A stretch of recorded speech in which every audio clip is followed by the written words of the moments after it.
Okay, Blaise Pascal lived in France 1623 to 1662. Tehát akkor kis csoport vagyunk, lehet, hogy jobban tudunk beszélgetni. Pascal Franciaországban élt 1623 és 62 között. The work which is the best known is called Les Pensées de Pascal, which means the thoughts of Pascal. A legismertebb műve a Gondolatok. Can I ask, has anyone read all Les Pensées? Megkérdezhetem, hogy valaki elolvasta? I have it, but not read from the beginning to the end, but from far. Little bit, yeah. I read it long ago. Yeah. It's a very interesting book. I'm sharing a room with Andrew, and he said most of his apologetics workshop this morning was on Pascal.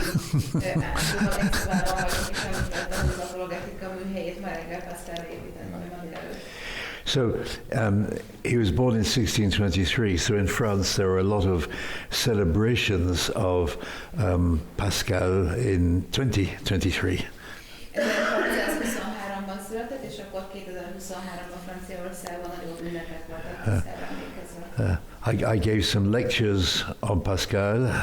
Tanítottam is róla. I did 2 public debates with atheist philosophers.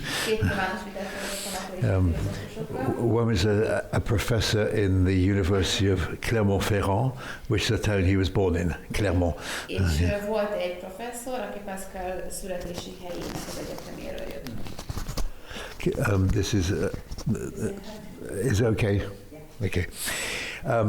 I debated with another man in France who has a lot of political connections, but we had a very good debate. Aztán a másik, akivel vitáztam, egy olyan ember volt, aki elég jól be van csatornázva politikailag, de jó vitán. And I've written a couple of little books on Pascal as well. Írtam néhány apró könyvet Pascalról.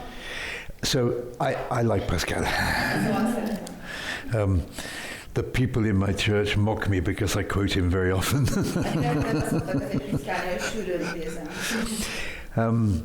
So what I'm going to do is first of all recount a bit about his life so that you know who he is. And then I'll summarize his approach. And I think it would be interesting to discuss if this approach is useful in Europe, in Hungary today. És szerintem érdekes lenne a végén megvitatni, hogy az ő általa alkalmazott megközelítés vajon Európában, Magyarországon ma használható. Just to put it into a religious context. Helyezzük el akkor őt vallási kontextusban. The Reformation took place, about a century before Pascal was born. A reformáció Pascal születése előtt egy századdal történt. If you count the 31st of October 1517 as the date people always start the Reformation with, the 95 Theses of Luther. Ha Luther 95 tételét vesszük a reformáció dátumának, akkor 1517. október 31-re datálódik. And Calvin, I get stuck there. Calvin wrote his first edition of the Institute of the Christian Religion in 1536. És Calvin az institúciót, a keresztény vallás rendszerét 1536-ban írta. But in the century after that, between Calvin and Pascal, for one century, there were wars of religion in France.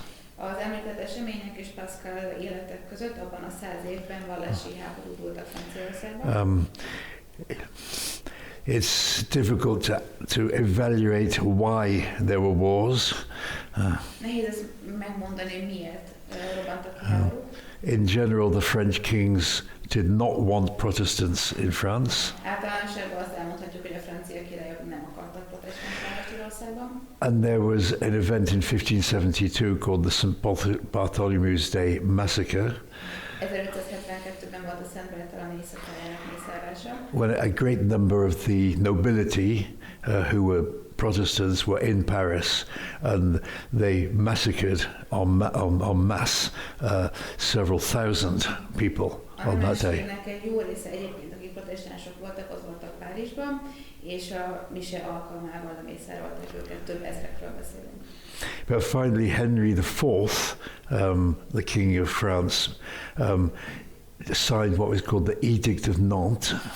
Aztán 1504. Henry király, francia király, Nanti diktátum vagy ediktummal, which gave freedom to be either Catholic or Protestant in France. Diktátummal engedélyezte azt, hogy vagy protestáns vagy katolikus legyen az illető.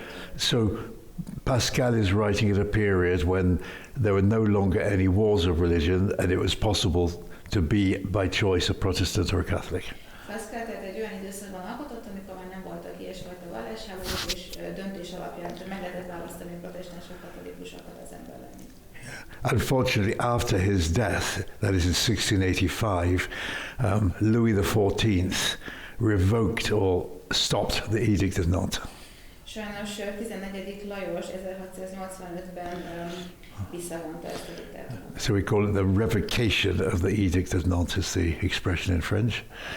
Okay. Ezt hívjuk a Nanti diktátum visszavonásának. Louis XIV was the great, what they called the Sun King, the greatest king of France. 14. Lajos hívjuk Franciaország legnagyobb királyának, a napkirálynak.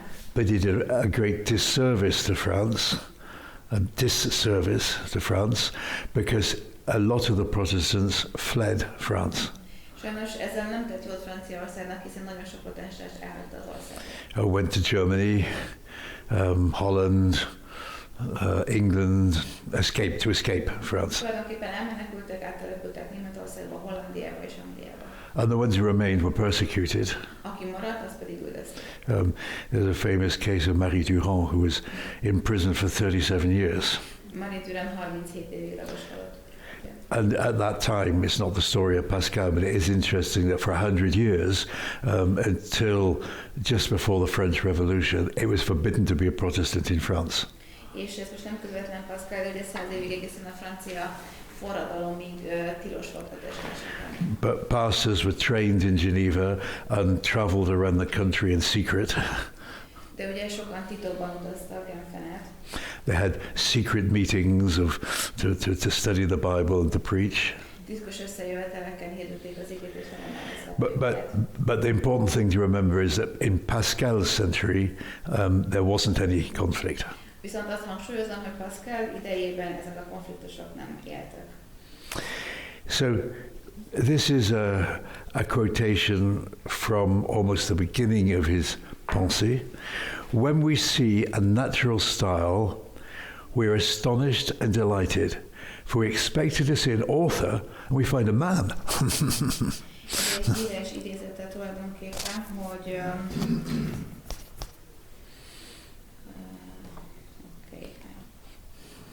Have you got it? Yeah.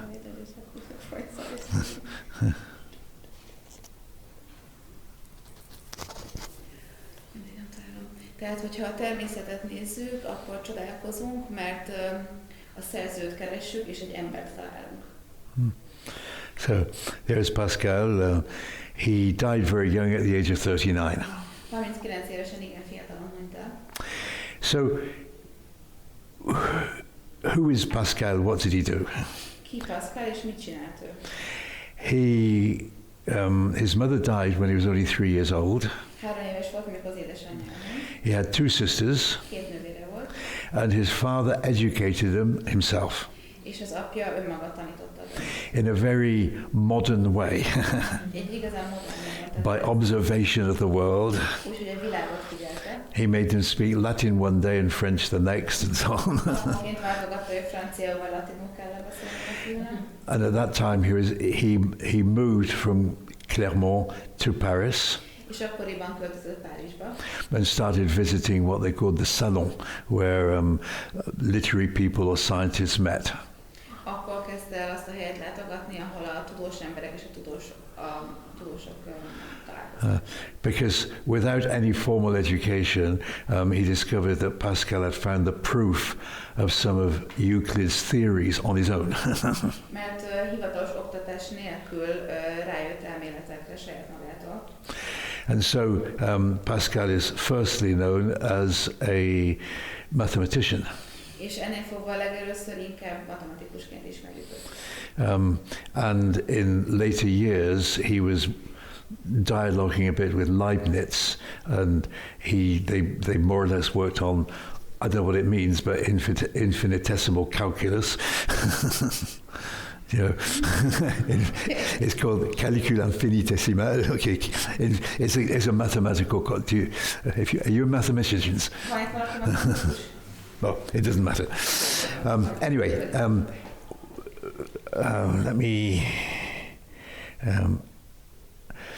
He was also a scientist.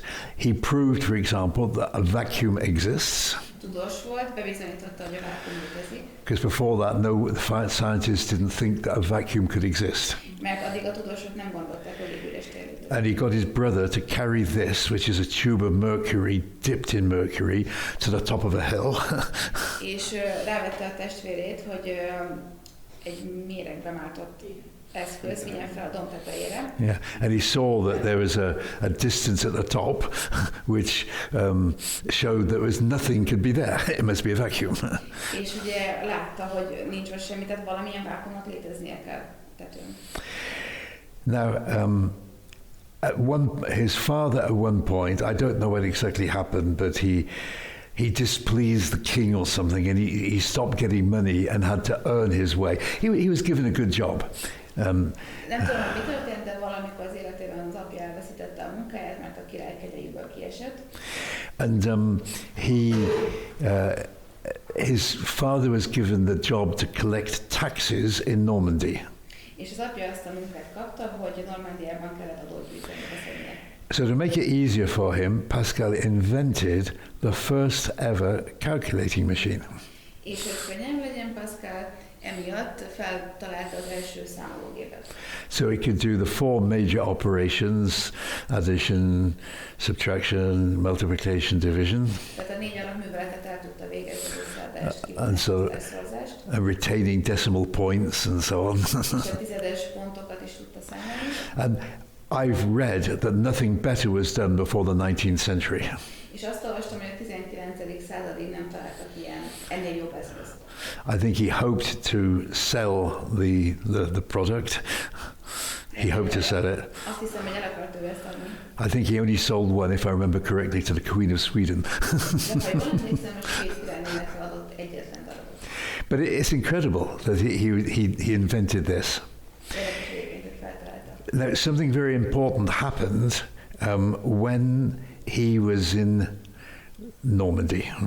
És ott Normandiában történt valami érdekesség. His father, in winter, fell on some ice. Az apja elesett a jégen. And I think he broke his thigh. És talán combcsonttörése volt. And he got two doctors to come and live with him for the winter while the bone was being set. 2 orvos pedig beköltözött hozzájuk, amíg a csontok ugye összefortak. And these 2 doctors were Jansenists. Jansenist, well, it's a name, a Jansenist. I'll explain that. I'll get a cookie. No, it's too far. Okay. Jansen was the bishop of, I think, Antwerp, if I remember correctly, in Belgium. Okay.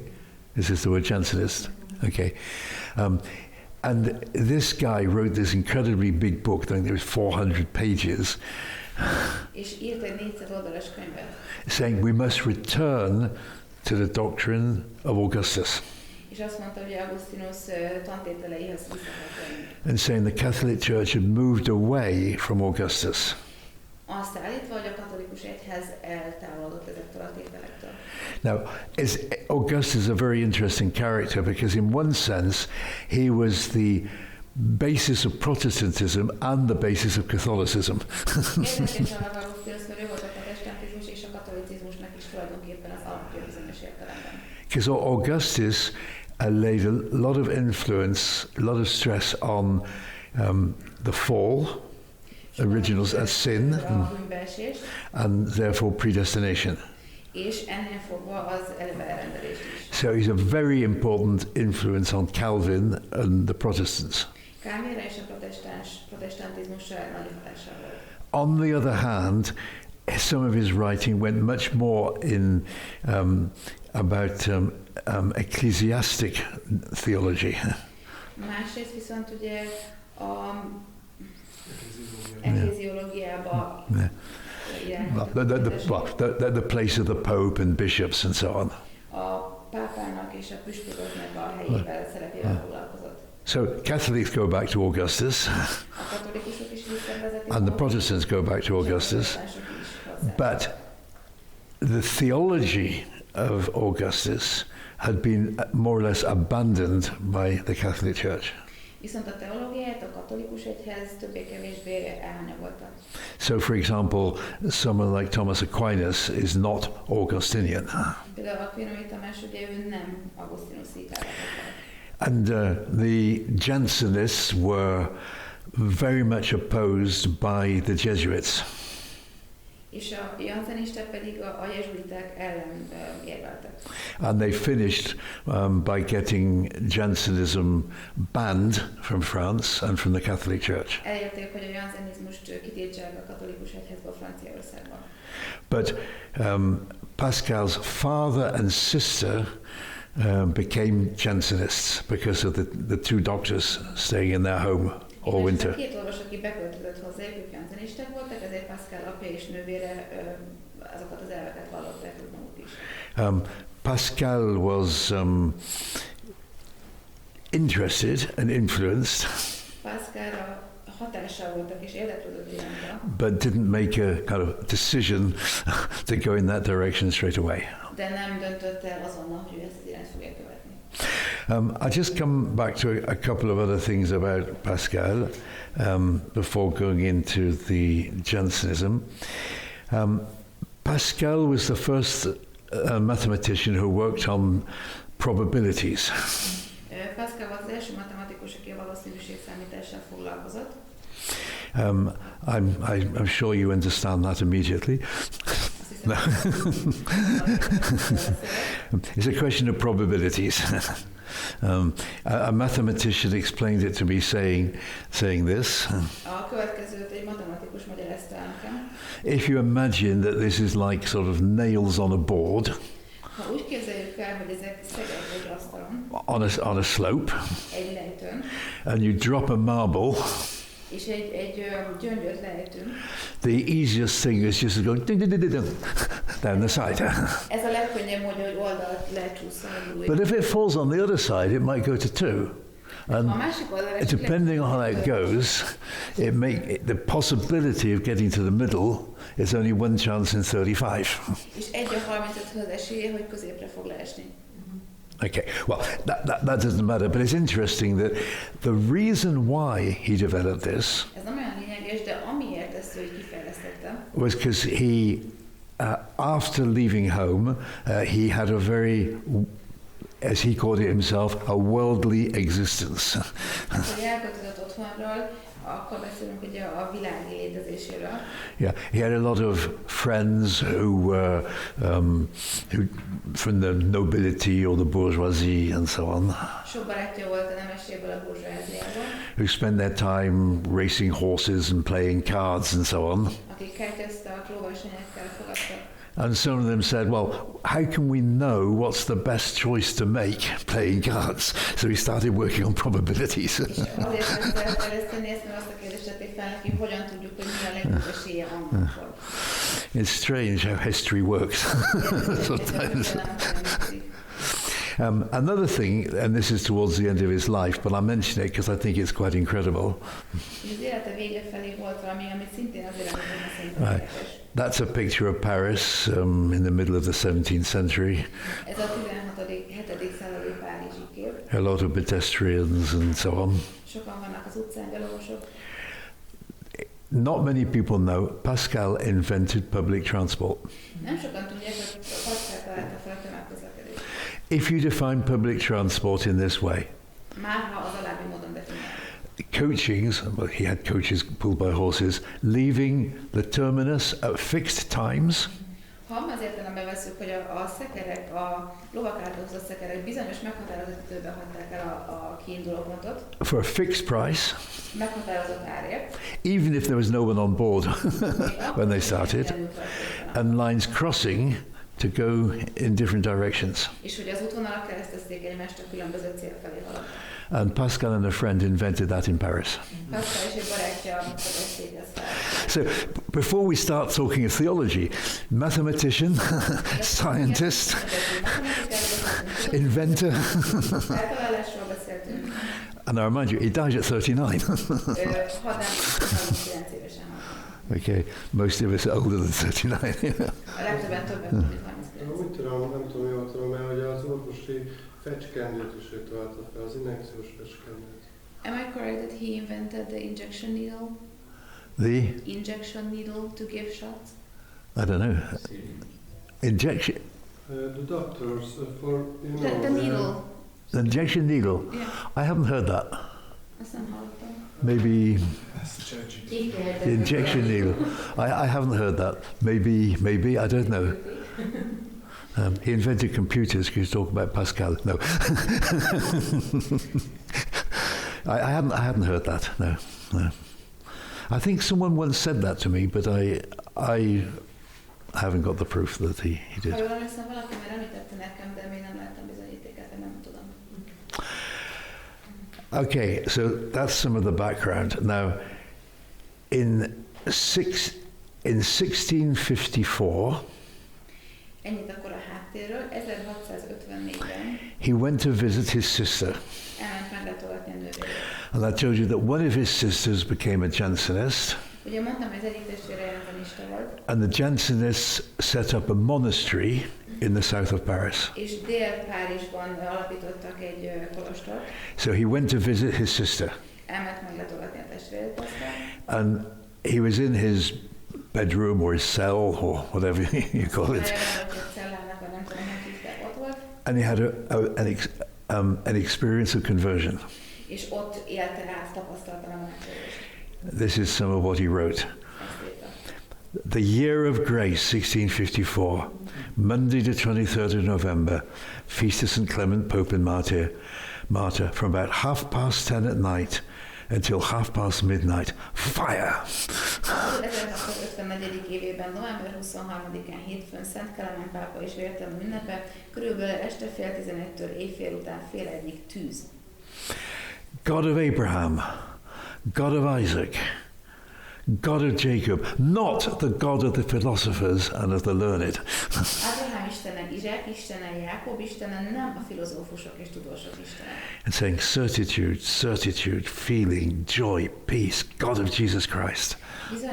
Bizonyosság, érzés, öröm, béke, Jézus Krisztus istene. So he was, if you calculate it correctly, 31. Jól számolunk, hogy 31 volt ilyenkor?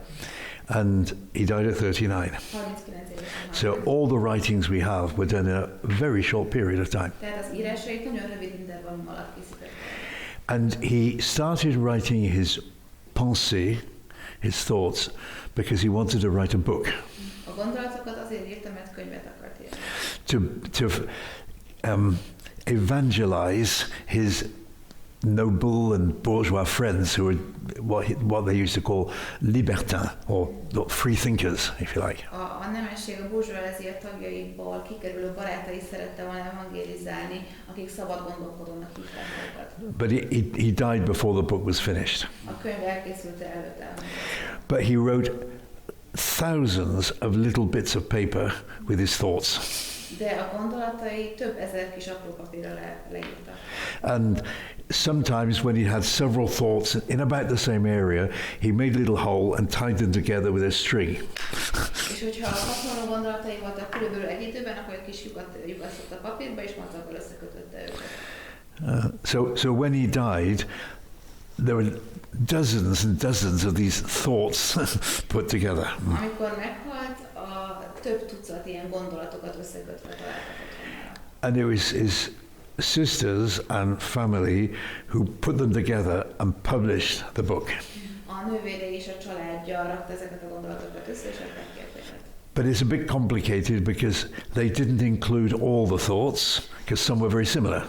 Kicsit bonyolódik a helyzet, mert nem raktak bele minden gondolatot, mert sok hasonlóság volt azok között. And as the years go by, other people came and edited the thoughts again, including other thoughts. Aztán ahogy teltek az évek, jöttek mások, akik szerkesztették ezeket, immár belehelyezve más gondolatokat is. And so you asked me the question, have I got the number of these thoughts? Kérdeztem Davidtől, hogy a majd említendő gondolatoknak a száma, a cikkei száma megvan neki. Yeah, what the literary people call it fragments, the fragments. És szakaszoknak hívják, vagy fragmentátumoknak hívják. And there is, even in France, there were about 6 or 7 different editions. Franciaországban 6 vagy 7 különböző kiadás van. Which are numbered in different ways. Különböző módon vannak megszámozva. So, to answer your question, I would have to know which of them was translated into English for you to have. Tudjon válaszolni, tudnia kellene, mit fordítottak abból angolra, illetve most már. And I said I wrote 2 books about Pascal.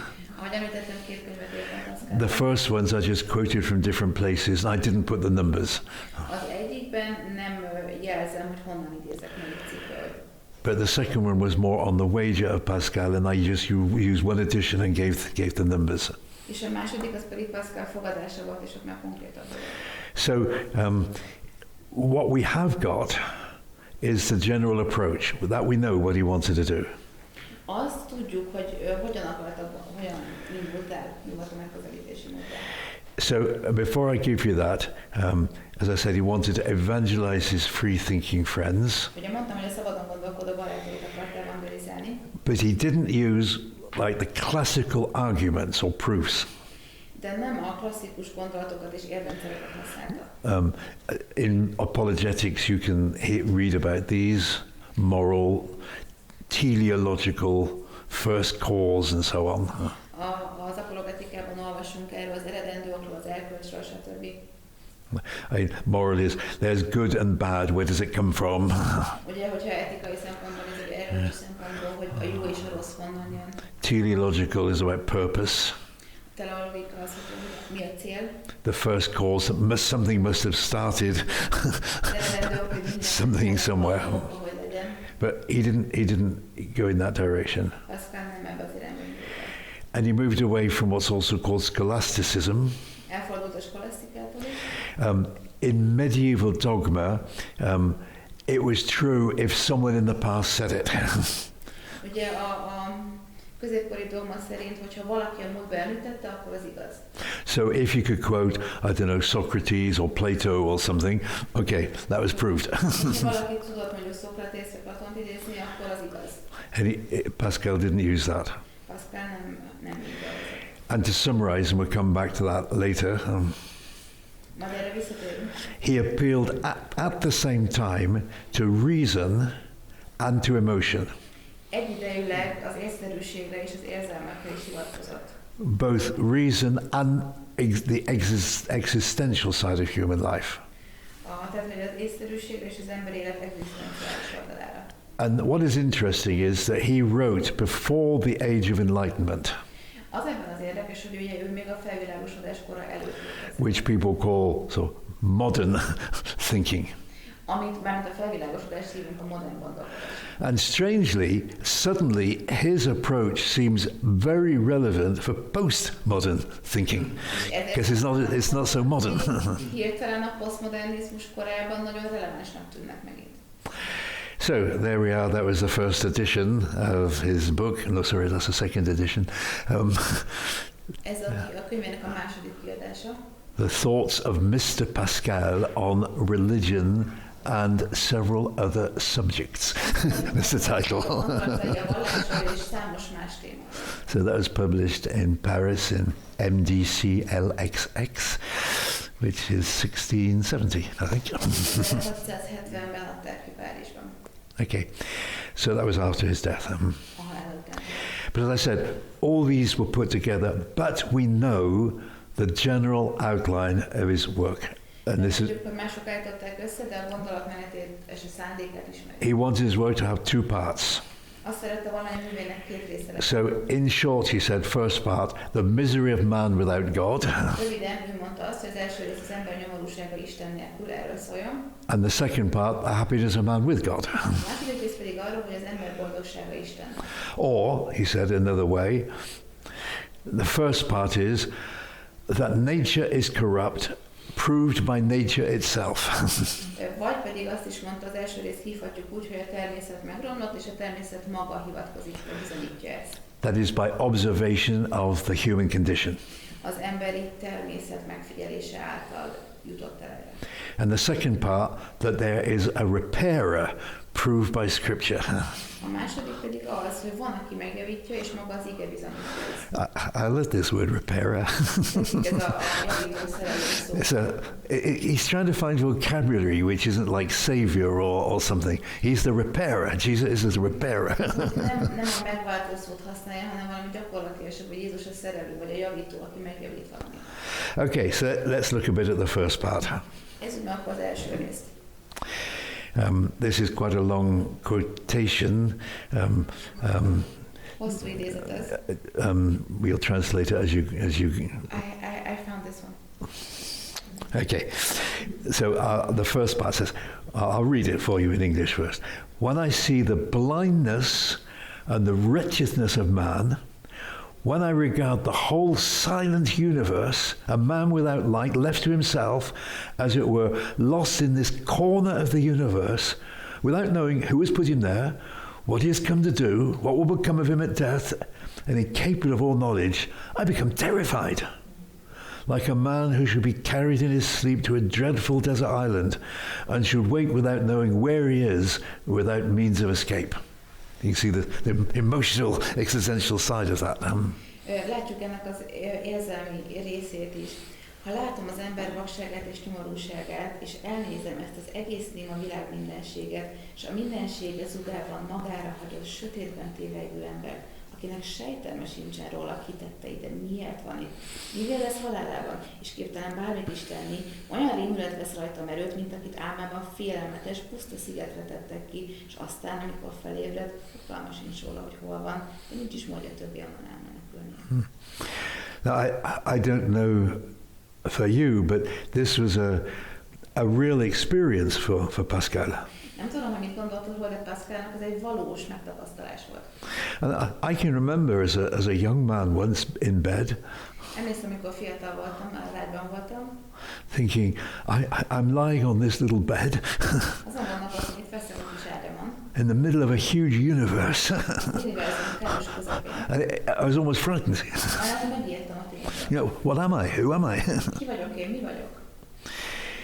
So, Pascal continues, Majd Pascal folytatja. and thereupon I wonder how people in a condition so wretched do not fall into despair. I see other persons around me of like nature, like me. I ask them if they are better informed than I am, and they tell me they aren't. And thereupon, these wretched and lost beings, having looked around them and seen some pleasing objects, have attached themselves to them. És mindezt látva elcsodálkozom, hogyan lehetséges, hogy mégsem esik kétségbe a nyomorúságos helyzetem miatt. Mellettem másokat, hozzám hasonlókat látok. Megkérdem tőlük, vajon ők többet tudnak-e nálam, de azt felelik, hogy nem. És lám, mégis egy tévegő szerencsétleneknek elég volt megpillantaniuk maguk körül egy-két szemgyönyörködtető dolgot, és már is szívvel lélekkel átadták magukat. So, seen some pleasant objects have attached themselves to them. He was a prophet of the smartphone. Well, but that's the case today. You see a pleasant object. When I'm in Paris, I get in the metro. The first reaction of 95% of people, and I look, they're not looking at anything particular. They're scrolling. And I don't think I quote it here, maybe I'm coming to it later. Pascal said, the greatest problem of a human being is not being able to stay alone in a room. Nem idézem, de máshol mondta azt, hogy az emberi lénynek az a legnagyobb problémája, hogy egy térben nem tud egyedül maradni. because you'd have to think. Mert ott bizony gondolkozni kell. There's another text in which he talks about this. This is the precursor of tennis. Ez a tenisznek az elődje, úgymond. And he's got a text in which he says this. És azt mondja erről, How is it that this man who has just lost his wife hogy lehet, hogy ez az ember, aki épp elveszítette a feleségét, and lost a lot of money in his business, az üzletben is sok pénzt veszített, how come he's surviving? hogy lehet, hogy él? Because all his thought is, how can I return the ball that's been sent to me? Mert csak arra koncentrál, hogy nekem szervelt labdát, hogyan üssem vissza. Is again, trying not to think about things. Hogy az ember megpróbál nem gondolni dolgokra. So, a few more quotations from this first part. The misery of man without God. Tehát az ember nyomorúsága Isten nélkül, ehhez a részhez akkor még néhány idézet. The eternal silence of these infinite spaces frightens me. A végtelen terek örök csendje megrém. Remember I told you just now, Pascal and Leibniz were dealing with the mathematics of the infinite. Ugye említettem, hogy a végtelenség matematikájával foglalkozott. Which no one had done before that, really. Ő előtte senki nem foglalkozott. So he was very aware the universe was huge. Tudta jó, hogy az univerzum végtelen. But for him, silent. Silent. Csend. Another one, for in fact, what is man in nature? And nothing in comparison with the infinite, and all in comparison with nothing. So I mean, in between nothing and everything. Mert valójában mi az ember a természetben? Semmi a végtelenhez képest, és minden a semmihez képest. Egy középút a semmi és a minden között. So much more than nothing, much less than everything. Sokkal kevesebb a mindennél, és sokkal több a semminél. And so he concludes that part. All the dignity of man consists in thought. Man is obviously made to think. It's his whole dignity, his whole merit, and his whole duty is to think as he ought. Az ember méltósága teljes egészében a gondolkodásában rejlik. Az ember nyilvánvalóan gondolkodásra teremtetett. Ez az ő teljes méltósága és érdeme, és teljes kötelessége, hogy úgy gondolkodjon, ahogyan kell. So that's the thinking.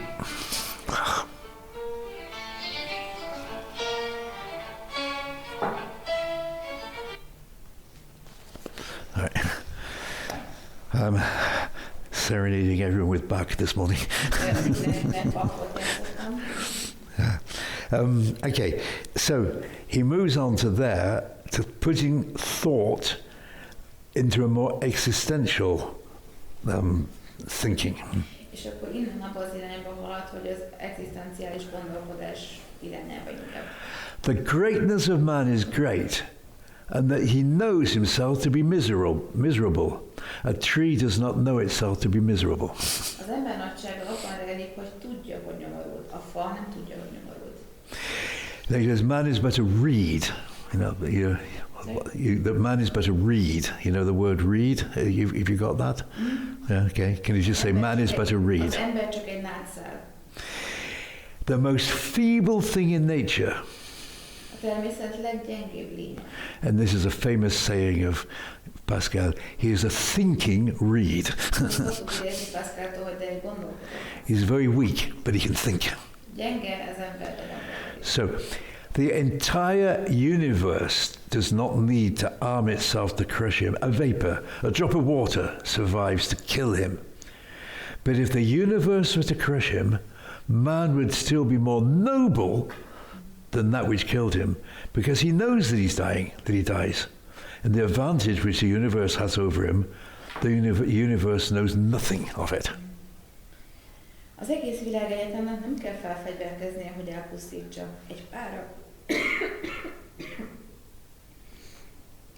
Egy csepp víz is elég. Take some water. We're talking about water.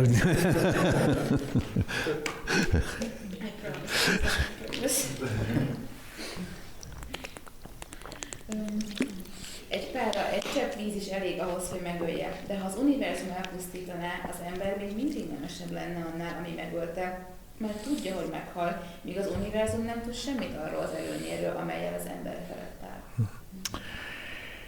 Yeah, all the dignity of man consists in thought. Az ember méltósága teljes egészében a gondolkodásán rejlik. Okay, that's the first part, the misery of man Tehát az első rész, without God, or that nature is corrupt, proved by nature itself. I mean, I've just given a few quotations, a lot more. Vagy hogy a természet korrupt, a természet maga bizonyítja ezt, most csak így néhány dolgot idéztem.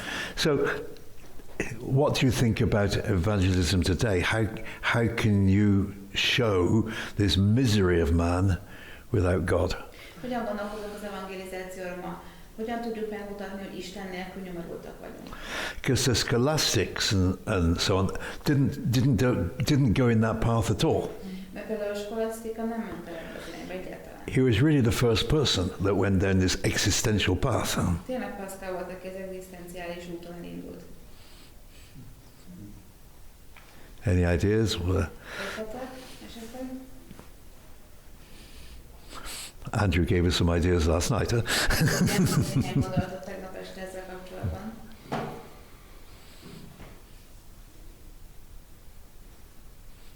Yeah, we are miserable because we are in a need for purpose, but we have to find it or create it. Yeah. And this is so. It's like a snake eating its own Tail. Yeah. People don't have any purpose in life. Huh?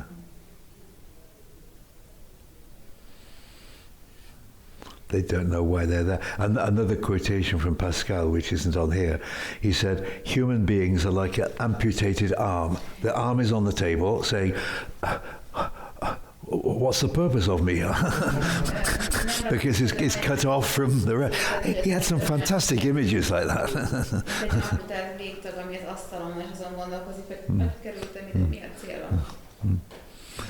And that's what we're like as human beings.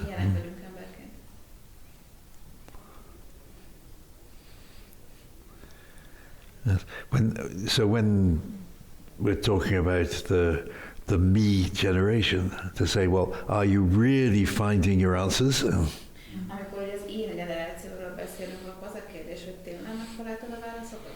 Are you really satisfied?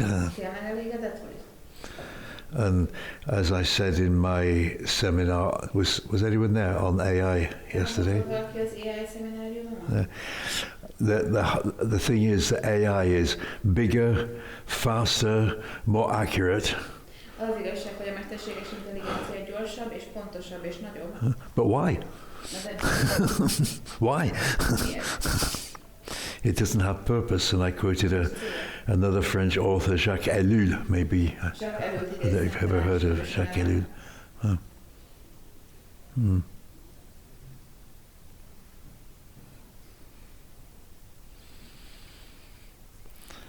I think we probably in our evangelism have to start with showing that Pascal is trying to provoke dissatisfaction, in a sense.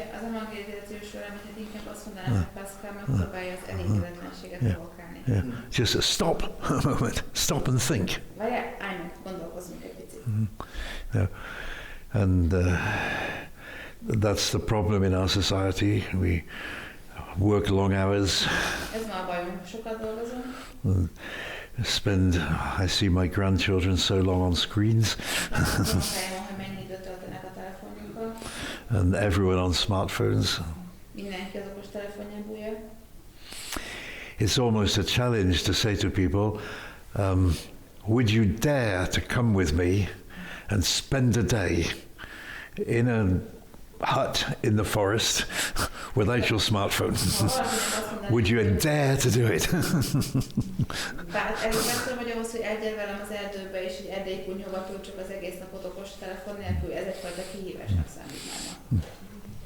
It's a good idea. Maybe I should do that. So that was the first part. So the second part now, happiness of man with God. Ez volt az első rész, tehát a második rész pedig az ember boldogsága Istennel.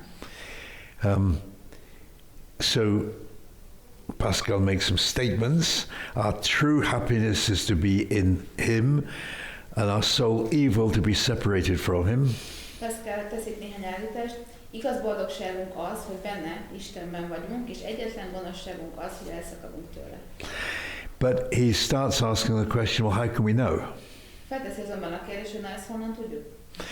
And so he has this thing that a rich man can talk about wealth, a king can talk about a great gift he has made, God can speak about God. A gazdag ember joggal beszél a gazdagságról, a király közömbösen beszél a nagy ajándékról, amelyet éppen adott, és Isten joggal beszél Istenről. So it's a way of saying we need revelation. Mármint ezzel arra akar utalni, hogy szükség van a kinyilatkoztatásra. So a rich man can talk about wealth, God can talk about God. A gazdag ember gazdaságról tud beszélni, Istenről tud beszélni. And so talking of God as your master says, learn from your master your true condition of which you are ignorant. Ha már Isten a mester, tanulj mesterektől igaz állapotodról, amelyről nem tudsz. Okay. Now this is a very interesting one. Ez a következő igen érdekes. Because he's trying to show, what is our real human nature. Azt akarja nekünk megmutatni, hogy milyen az emberi természet. So he says that a religion may be true, it must have knowledge of our human nature, okay? It ought to know its greatness and its insignificance and the reason of both. What other religion but the Christian religion has known this? Ahhoz, hogy egy vallás igaz legyen, ismernie kell természetünket, ugye? Tudnia kell annak nagyságát és jelentéktelenségét, valamint mindkettő okát. Melyik vallás tudta ezt a természetességet? And then he's quite brutal about philosophers. He says, no religion but our own has taught that man is born in sin. No sect of philosophers has said this, therefore none have declared the truth. Egyetlen vallás sem tanította, hogy az ember bűnben születik, csak a miénk. Egyetlen filozófiai iskola sem állította ezt, ezért senki sem hirdette az igazságot.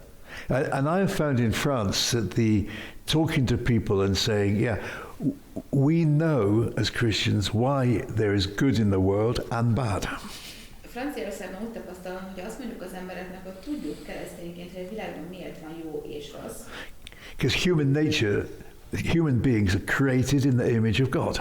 Hiszen az emberek Isten képére megalkottak. We have real identity. Van valós identitásunk. But we also rebelled against God, and that's evil. Lázadtunk is Isten ellen, és ezért létezik a gonosz. So we can understand this. Vagyis ebből tudjuk, hogy van gonosz. Mi ezt értjük. And Augustine was very strong on this. És Augustinus ezt nagyon komolyan mondta. Original sin. Az eredendő bűnt. And I find, at least in France, people don't want to go in that direction. És Franciaországban azt tapasztalom, hogy az emberek nem akarnak ebbe az irányba beszélni. I remember very much a meal I had with some neighbours. Jól emlékszek egy vacsorára, amit a szomszédainkkal fogyasztottunk el. And there was a young man in our street who did a lot of stupid things. Volt az utcában egy fiatal ember, aki elég sok butaságot csinált. He didn't have good friends. Nem voltak jó barátai. I was okay because he said, "Don't touch that man. He's a pastor." So I had no. But when we were talking with our friends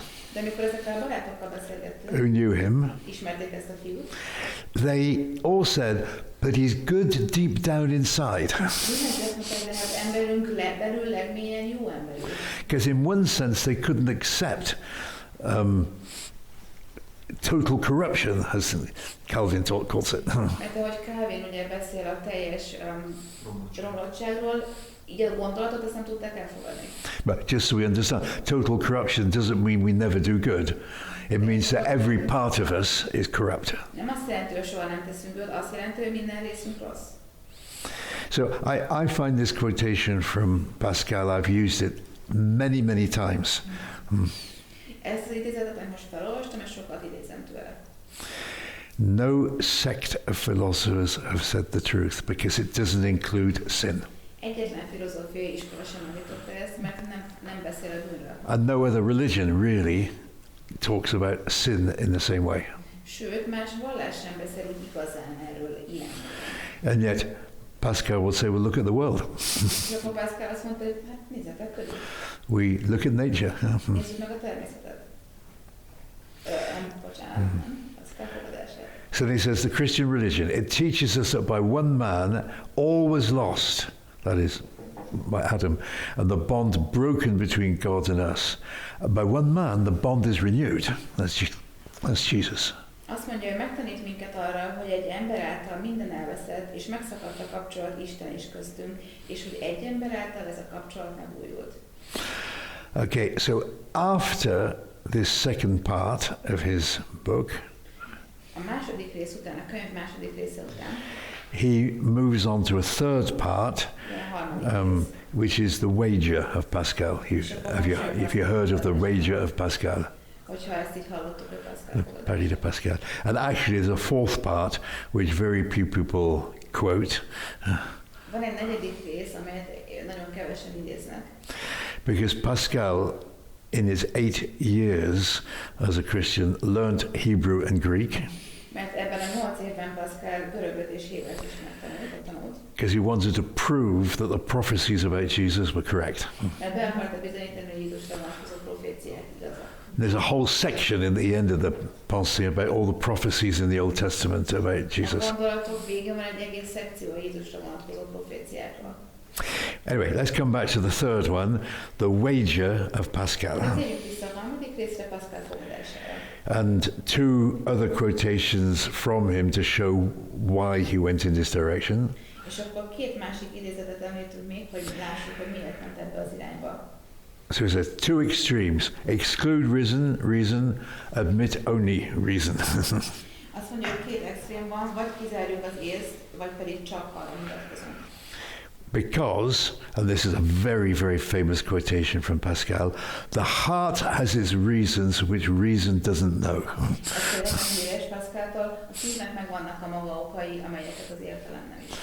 And we all know that people and ourselves decide things which are not always logical. So our heart takes us there.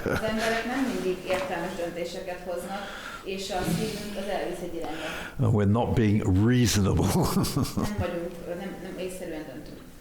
So, why did Pascal do this wager?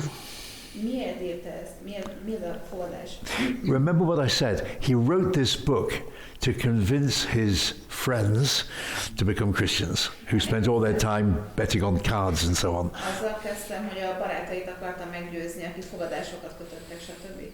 So there's another way you can bet today, to make a wager, if you like. Ha úgy tetszik, máshol is lehet fogadni. I don't know, in France you got BetClick and things like that for betting online. I don't know what you got. Okay. Pascal would have been very interested to see that. Because he makes a kind of wager. Ő is tesz egy fogadást. So, he starts by saying, okay, you can be an atheist if you want. Azt mondja, hogy tessék, lehet ateisztának lenni. But this quotation says, now, what do we gain by hearing it said of a man who's thrown off the yoke? He doesn't believe there's a God who watches our actions. He considers himself the sole master of his conduct. He thinks he's accountable for it only to himself. Exactly what we were hearing last night. And Pascal is saying this in the 17th century. But he continues. Is this a thing to say gaily? No, on the contrary. It's a thing to say sadly. It's the saddest thing in the world.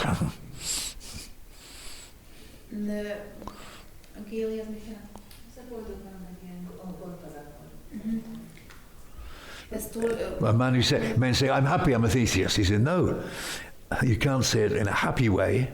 It's sad.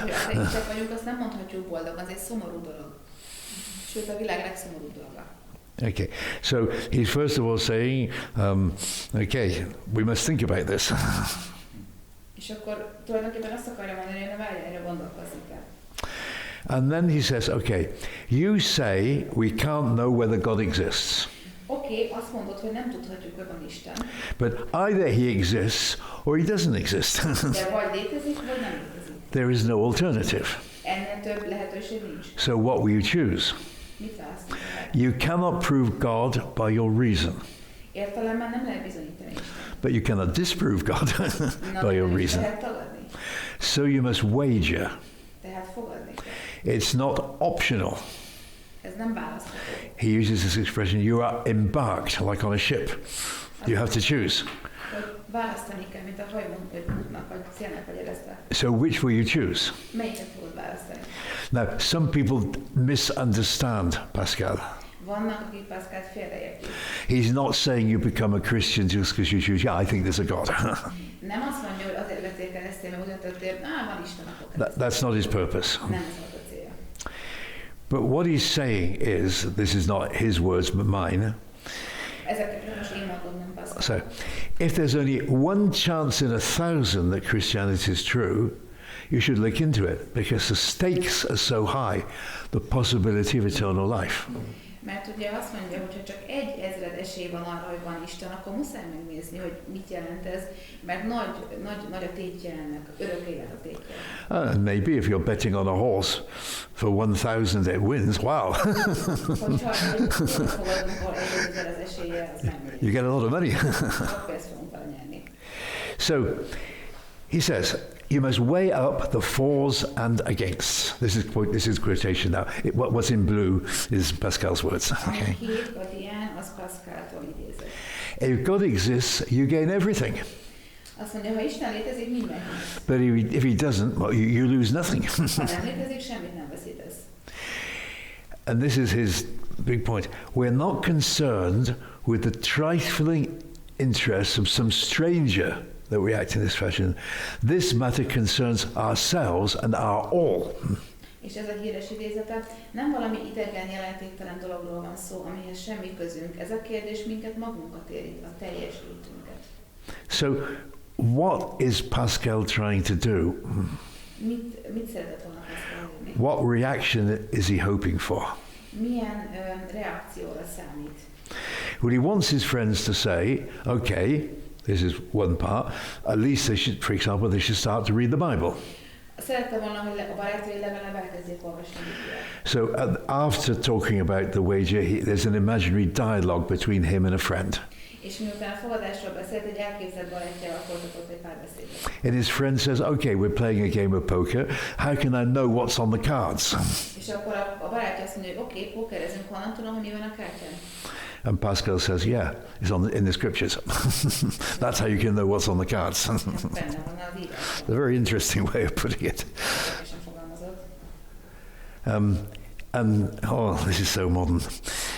It's no good looking inside yourself to find the remedy of your misery. Ez annyira modern megfogalmazás egyébként, hogy semmi jó nincs abban, hogyha magadba keresed a problémának a megoldását. Yeah.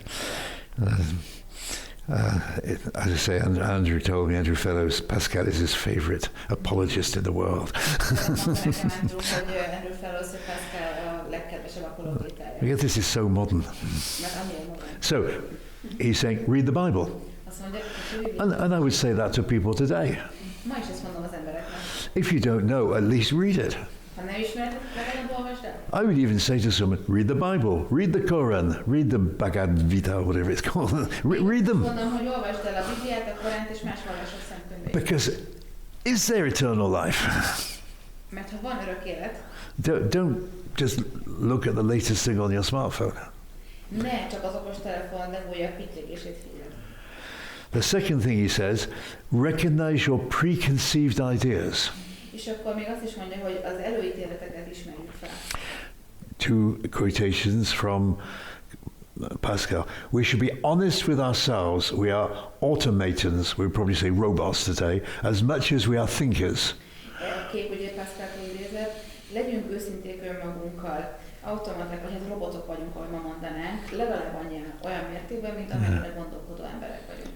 So reasons come as an afterthought. First and foremost, I like or dislike something for no particular reason. Az értelem az csak a következő gondolat először és legfontosabbként, vagy tetszik valami, vagy nem tetszik valami, és ennek nincs kifejezett oka. And sometimes we try to find reasons why to justify it. Néha ugye keressük az értelmet, hogy ezt igazoljuk. And I won't talk so much about it now, but in my network, in our workshops in the morning, I'm talking a lot about plausibility. Most nem fogok rá kitérni, de a délelőtti műhely munkában a hihetőségről, a valószínű elfogadhatóságról sokan beszélek. That is, that Christianity is not seen as a possible option A today. plausibilitás itt azt jelenti, hogy a kereszténységet nem tekintjük valós opció lehetőségnek. Most people go through life today a lot without really considering it. Sokan ma úgy élik végig az életüket, hogy ezt nem veszik komolyan számításba. I recently met a man who said, it never occurred to me to go to a church. Találkoztam nemrég egy férfival, aki azt mondta, hogy nekem eszembe se jutott, hogy It gyülekezet. didn't cross my mind. Eszembe se jutott. And Pascal is saying, be careful. You've got thoughts without knowing why you've got them. Azt mondja Pascal, óvatosan, a gondolatokat nem tudod, hogy miért jönnek. And the third thing he says is, get to know Christians. Harmadikként pedig azt mondja, hogy meg kell ismerni keresztényeket. Again, a quotation. You want to believe, but you don't know how. Learn from those who used to be in your situation. Azt mondja, hogy ha hinni akarsz, de nem tudod, hogy hogyan, akkor tanulj azoktól, akik a te cipődben jártak már. And then after that, he gives a few reasons to believe. Aztán ad néhány indokot arra, hogy miért higgünk. Our human condition, we feel there's something missing in our life, like the amputated arm. Ahogy eredettem a levágott kart, hogy hiányzik, tudjuk, hogy úgy érezzük, hogy valami hiányzik. Jesus Christ, he said, the prophecies are the strongest proof of Jesus Christ. Azt mondja, hogy Jézus, a proféciák a Jézusra vonatkozó legerősebb bizonyítékok. So as I said, he learned Hebrew to check the Hebrew texts, to know if they really were saying what was in the translations. Hogy azért tanult héberül és görögül, hogy pontosan lássuk, hogy mi van az írásokban, ez bizonyítandó. And the third, coming really to the center, the sacrifice of Jesus on the cross. És harmadik okként pedig, hitre való okként pedig azt említi, hogy Jézus a kereszten áldozatot hozott értünk. So he wrote, we know God only by Jesus Christ, for he is offered like a man who has ransomed all those who are willing to come to him. Azt mondja, hogy csak Jézus által ismerjük Istent, mert ő, mint aki megmentett mindet, felajánlott, hogy aki hozzájön, azt mind megmenti. And what is interesting about Pascal, Érdekes Pascallal kapcsolatban. in the same way as C.S. Lewis, if you've read C.S. Lewis, Mere Christianity, a keresztény vagyok könyvében, Pascal is not talking about any particular church. hogy Pascal nem egyházról vagy gyülekezetről beszél, kifejezetten egyről. Okay, he was a Catholic, Jó, katolikus volt. a Jansenist Catholic, Calvinista pontosabban. but he never talks about the Pope or the Virgin Mary or something. De a pápáról és Szűz Máriáról nem beszél. He's just talking about the absolute essential things in Christianity, Hanem a kereszténységnek a létfontosság miközben beszél. which is why we as evangelical Christians can read his book with no problem at all. És evangéliumi keresztényként minden további nélkül olvassuk a könyveit ezért. So, today,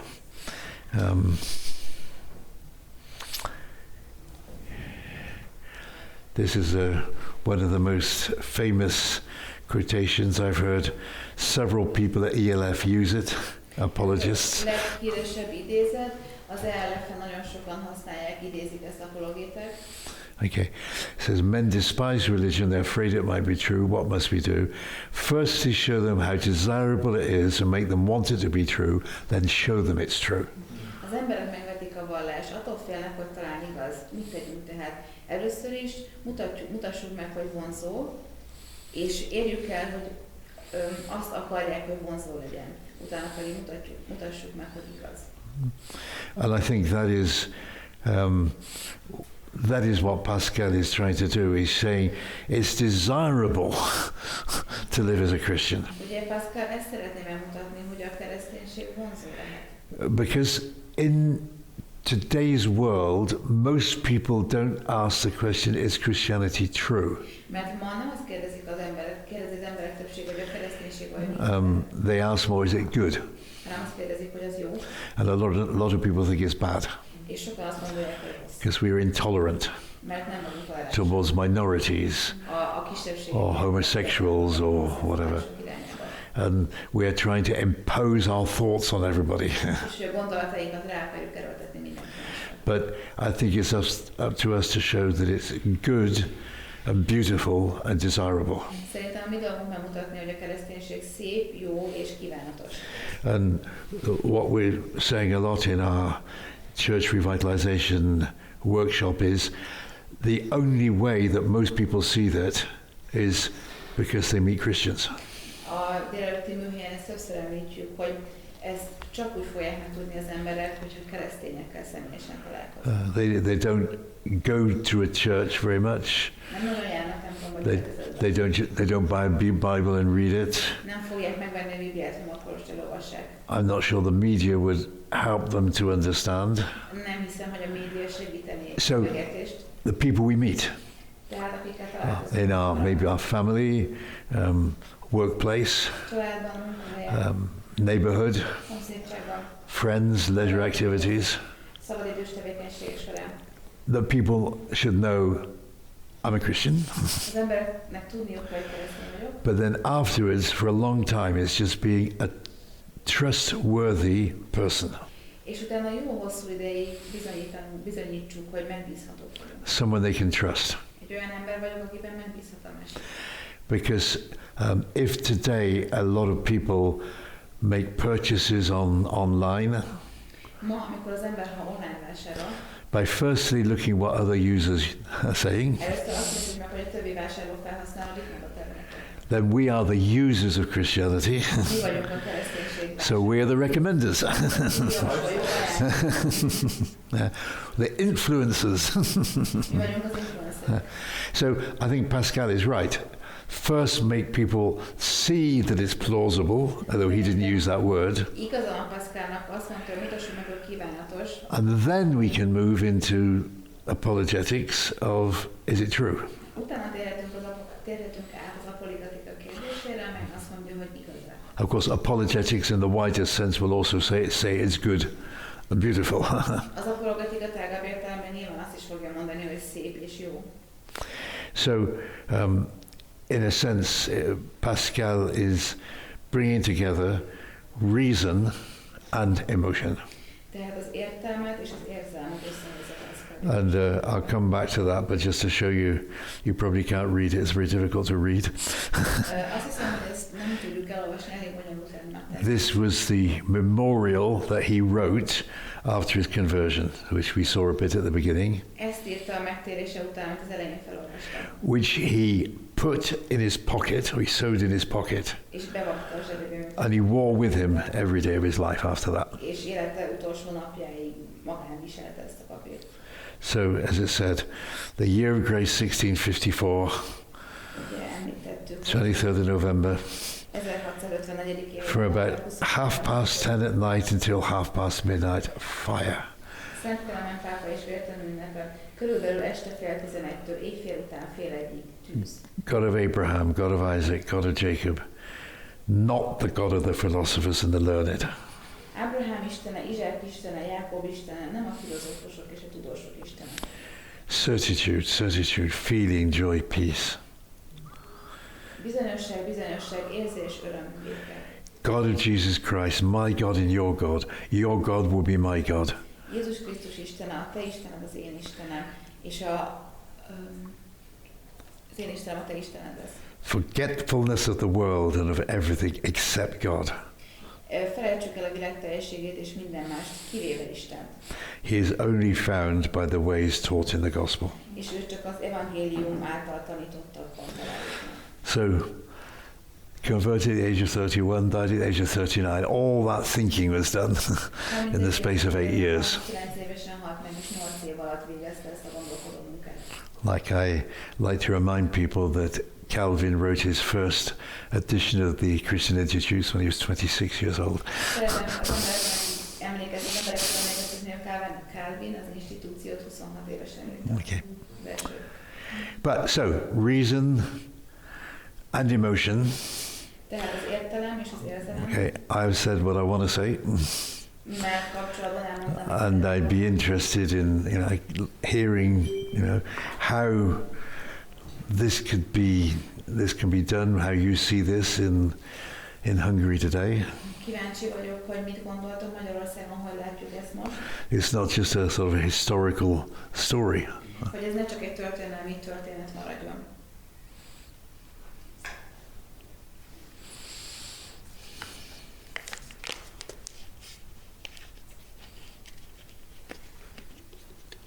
Firstly, he wrote tweets, so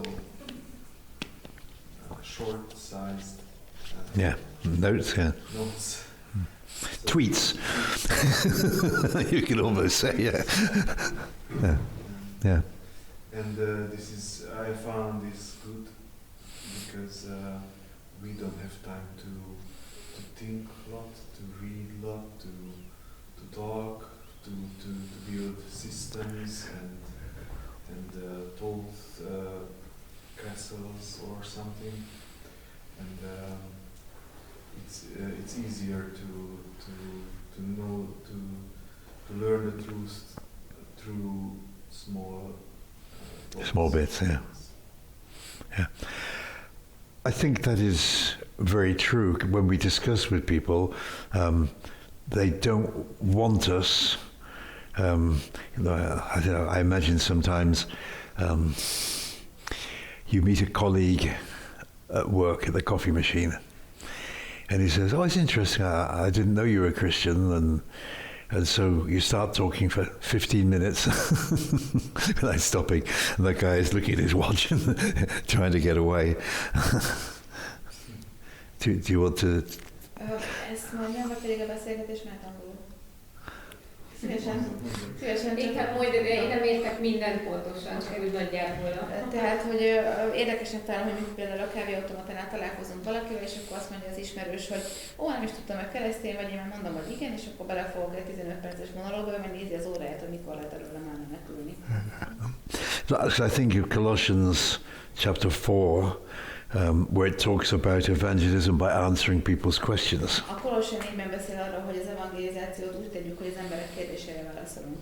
And it says that your conversation should be pleasant, seasoned with salt. Azt mondja, legyen kellemes a beszélgetésetek, a beszédetek sóval fűszerezve. So salt makes us thirsty and we want to eat more.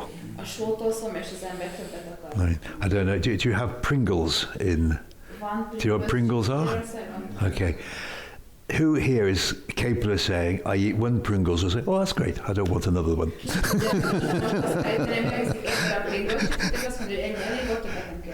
So if we say a short, interesting thing, then maybe the person will ask us another short, and we can go on from there. And that's the world we're in, I think. És akkor a másik érdeklődik ez, és felkeltjük az érdeklődését, azt hiszem, hogy ilyen világban élünk. Make people think. Az embereket elgondolkodtatja.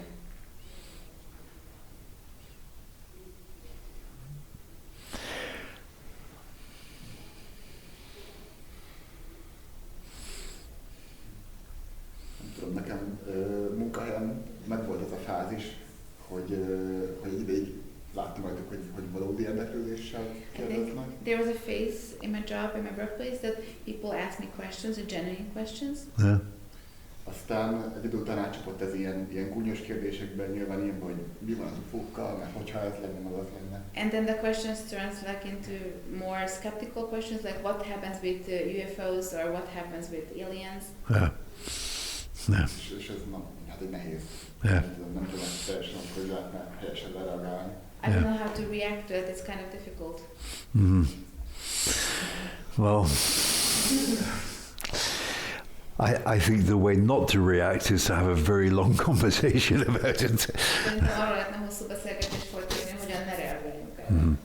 Probably in Hungarian context, this is the reason to put some strange questions to check you how you react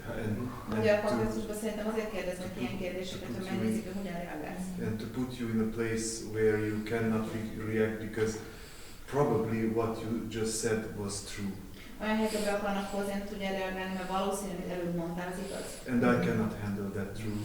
És ezt az igazságot én nem tudom kezelni. So I would like to put you in a situation where you are uncomfortable. Na tessék, akkor olyan helyzetbe hozzak, ami számomra lesz kényelmes. But I don't know your colleagues, but I think that God works hidden. Nem ismerem a kollégáidat, de Isten nektek dolgozik. And they will tell you everything what they think. És el fogom minden gondolnak. So how would you answer when they ask him then? What would you say? Mit mondanál? Oh, the UFO? UFO, yeah. Az ufókra? I have a complex answer to that. Is that screen? No. Bonyolult válaszom van, kérdezve később. Please tell me that you have an hour to. Yeah. Yeah. Do you? Yeah. I'm not sure what to answer and what is important and not important. I have a complex answer to that, but. Nem, van erre komplexebb válaszom, de nem tudom, hogy mi fontos ebből, mit mondjak és mit nem. Yeah. Yeah, it's like, do you really want to know? Because if you do, I can talk for an hour.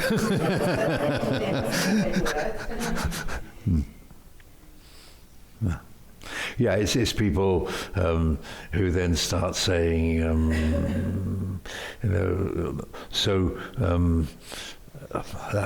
it's good because you're a pastor, you can get married, but a Catholic priest can't. You're beginning to go in a direction which is not at all interesting. Sorry, this is... People in France will often say, you're good because you're a pastor, you can get married, but a Catholic priest is celibate. And that's one way they often go less than you, not so much you.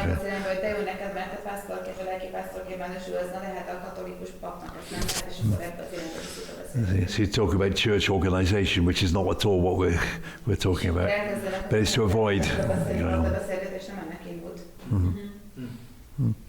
But I think at the same time, sometimes we must learn not just to repeat answers, but try to think of the best way to say it. Azt hiszem, meg kell tanulnunk, hogy nem ismétlünk egy bevett választ, hanem elgondolkozunk, hogy ennek a kérdésnek mi a legjobb válasza most. A couple of times recently with people, I told them what happened to me this summer. Elmondtam néhány embernek, hogy mi történt velem a nyáron. I was in the center of France in the mountains on holiday. A hegyekben voltam szabadságon, Franciaország közepén. And one evening I stood in front of the house. There were no lights around. Este kint álltam a ház előtt, nem volt világítás. And for 2 hours I watched the stars beginning to appear little by little. És 2 órán keresztül figyeltem, hogy több csillagokkal fel. It's very moving. Megható egyébként. We can't see the stars in Paris. I don't know if you can in Budapest. Depends where you are. Too much light on the phone. But to explain that how much this moved me, and say, have you done that? And to see how little we are in the universe, and what do you think? That was a bit my Pascal approach.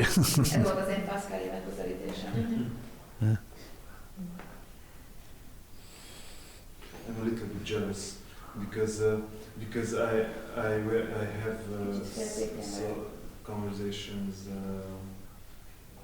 very rarely because I'm a pastor.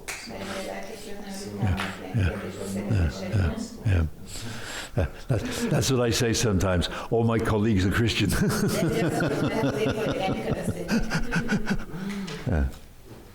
But we have to try to work even so on building relationships with people. I've said to several people that I live in Paris on the 16th floor of a block of flats with a view over Paris. I see the Eiffel Tower in front of my window. But I don't know my neighbours. Because I would have to go at exactly the same time in the morning when they go to work in the lift.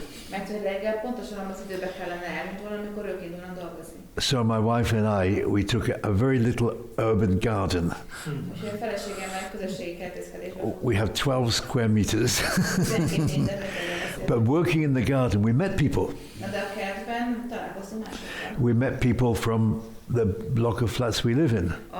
Az épületkomplexunkból találkoztunk emberekkel. And we have been twice to their house for an aperitif or a meal. Kétszer voltunk már náluk egy harapnivalóra vagy egy vacsorára. And twice they came to our flat for an aperitif and a meal. Kétszer ők is jöttek hozzánk már így. And last month the wife came to one of our meetings for the first time. És akkor az egyik feleség, vagy a feleség eljött hozzánk a mi alkalmainkra nemrégen. So building a relationship, and I think even as a pastor we must try to do this a little bit. I know we're busy, but I think it's important too. Hát nálunk az az érdekes helyzet állt elő az utóbbi időben, hogy mi hívjuk az embereket, szeretnénk, hogy jöjjenek hozzánk vacsorára. It's funny because we want to invite people, we would like to have them over for dinner. Vagy egy ebédre, és alig jön össze, mert nem érnek rá. And people don't have the time, and it's very hard to organize it. Yeah, okay. Well, in France, yeah, people will come, but you must build some little relationship first. De először valamilyen más, valahogy el kell indítani a kapcsolatot ezzel. Például a gyülekezetben is, tehát hogy No, I'm talking about church. To come to the church. I see. A kapcsolatot, hogy már ők járnak a gyülekezetbe, de éppen azért, hogy építsük velük a kapcsolatot, legyen alkalom ilyen kisebb közösségi beszélgetésre, ugye ne csak mindig ez a futólagos vasárnap váltunk 3 mondatot. So these are people members of our church, or they are already in the church, but we would like to invite them to have a more personal relationship, to get to know one another, and not just have a few exchange after service and then run home. Yeah. Annyira futnak mindenfelé. Everybody runs all over the place here. This is something we have to work on in our churches. You should come to our revitalization network. because okay, good. And he's got the book. Because the number one commandment of Jesus is loving God and loving others. And this morning I showed about 10 quotations about hospitality. And in churches we must go in that direction in an impersonal digital world. This is the greatest thing we already have. We meet together in person. Hiszen ez a legnagyobb előnyünk, hogy már alapból eleve személyesen találkozunk. But we must find ways of continuing that. De valamilyen ezt folytatnunk kell, meg kell keresnünk ennek az útját, módját. In my previous church in Paris, which I left 3 years ago to start a new church plant, 3 éve plantálom ezt a gyülekezetet, de az ez előtt lévőben. We had a church meal every 2 weeks. Minden második héten együtt étkeztünk. Because we had the building we could do it in. Nyilván olyan épületünk volt. Not everyone would stay every time. Nem mindenki maradt mindig. But it was a possibility. De maradhattak, ha akartak. And we had an evening service, which is quite rare in France. Az esti istentisztelet viszonylag ritka Franciaországban. On a Sunday evening for young professionals. Vasárnap este kezdtük el fiatal szakemberek számára. And we always finish the evening with a pizza. És a vacsorát mindig pizzával fejeztük. We had Domino's Pizza just down the street from the church. Utcája végén volt egy Domino pizza So étterem. when it got near the end, my wife ordered the pizza. I don't have that spiritual gift. I was preaching. And but it's very important, I think. I know it's difficult, but we must go in that direction. And my opinion is that this is the type of church we should be working towards.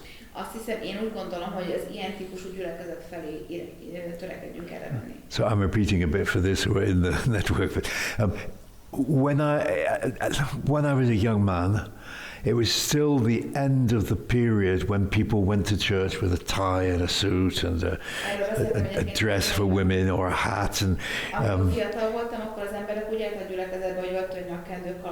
people were silent in the sanctuary, and there was just the organ and so on to play the only musical instrument. Then from about the 60s, 70s, there was a new style. There were the hippies. There was the charismatic movement.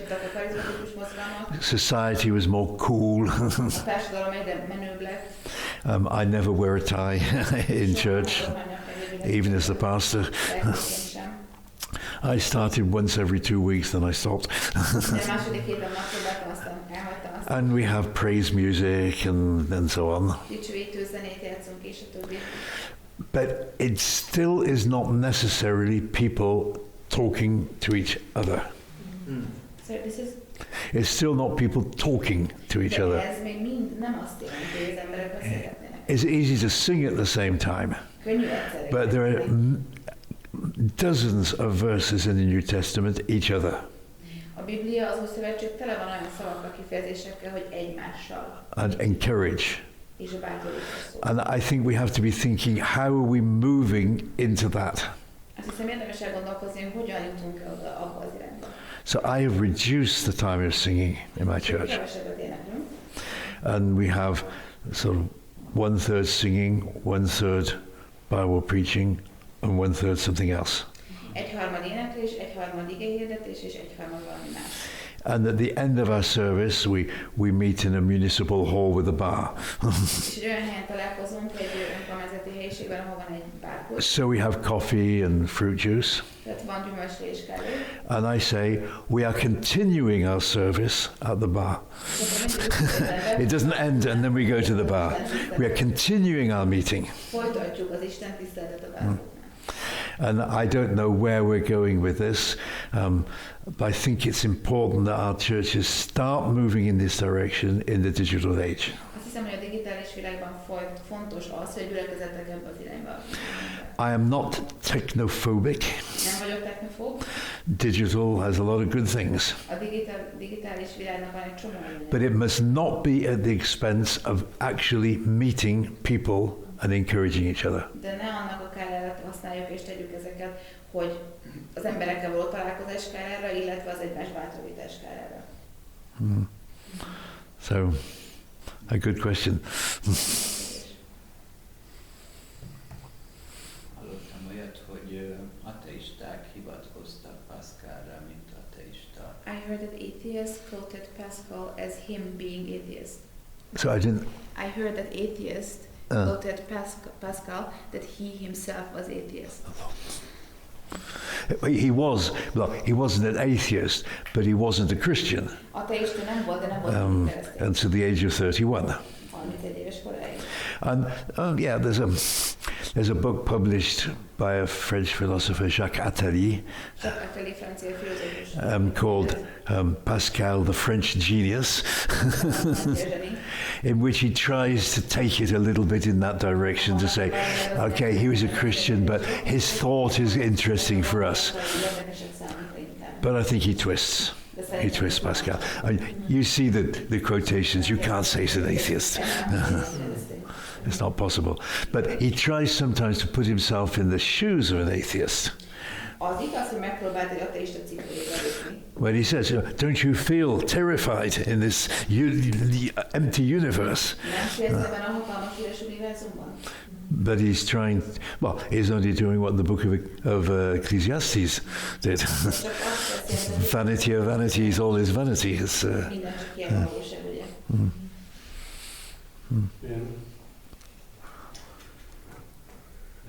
Valamikor sokat jelentett a gondolatok, illetve csak egy válogatásnak az olvasása. Azt hiszem, hogy magyarul sajnos a teljes gyűjtemény nincs meg. Unfortunately, I mean, I used to read some of his thoughts. I think the full Hungarian, we don't have the full Hungarian version. Yeah. Ami viszont kérdés lenne, hogy ő sikeres apologéta tudott lenni a gyakorlatban. But I would be interested to know whether he was a successful apologetic in the practice. Yeah. I think it's very difficult to know because he died young. Nehéz ezt tudni, mert ugye fiatalon halt meg. But I think it was successful in following generations, even if the people he knew, his friends, I don't know. Oh. Hogy a barátaira milyen hatással volt, azt ugye nem tudhatjuk. De ha nem is volt rájuk hatással, az őt követő generációkra nagy hatással volt. Because books are still being published about him. Ez a mai napig életben. And I think that people have become Christians through reading the Pensées. És azt hiszem, hogy a Gondolatok könyvet olvasva van, aki megtért. Okay, time is over. Azt hiszem, hogy ezt lejárt az időm. Room